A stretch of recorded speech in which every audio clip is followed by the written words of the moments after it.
ठाणे महापालिका क्षेत्रातील करदात्यांसाठी निवासी मालमत्ता करावरील शास्तीमध्ये 90% सूट देण्याच्या योजनेस नागरिकांचा उत्स्फूर्त प्रतिसाद मिळत असून या योजनेला 31 मार्चपर्यंत मुदतवाढ देत असतानाच अनिवासी मालमत्ताधारकांनाही सूट देण्याचा निर्णय महापौर शर्मिला पिंपळोलकर आणि आयुक्त सौरभ राव यांनी घेतला आहे. तरी निवासी अनिवासी मालमत्ताधारकांसाठीही या योजनेचा लाभ घ्यावा असं आवाहन करण्यात आलंय.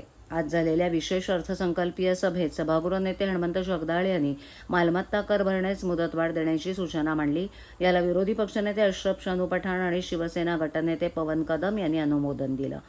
ठाणे महापालिका क्षेत्रातील जे निवासी करदाते थकीत मालमत्ता कर, चालू वर्षाचा कर, त्यांना आकारण्यात आलेल्या शास्तीच्या 10% अशी एकत्रित रक्कम पालिकेकडे जमा करण्याची मुदत 25 मार्च 2026 पर्यंत ठेवण्यात आली आहे. या योजनेला करदात्यांचा उत्स्फूर्त प्रतिसाद पाहता या योजनेला 31 मार्चपर्यंत मुदतवाढीचा निर्णय महापौरांनी घेतला असून करदात्यांचे आभार मानले. तसंच अनिवासी मालमत्ताधारकांनाही ही योजना लागू करण्यात आली आहे.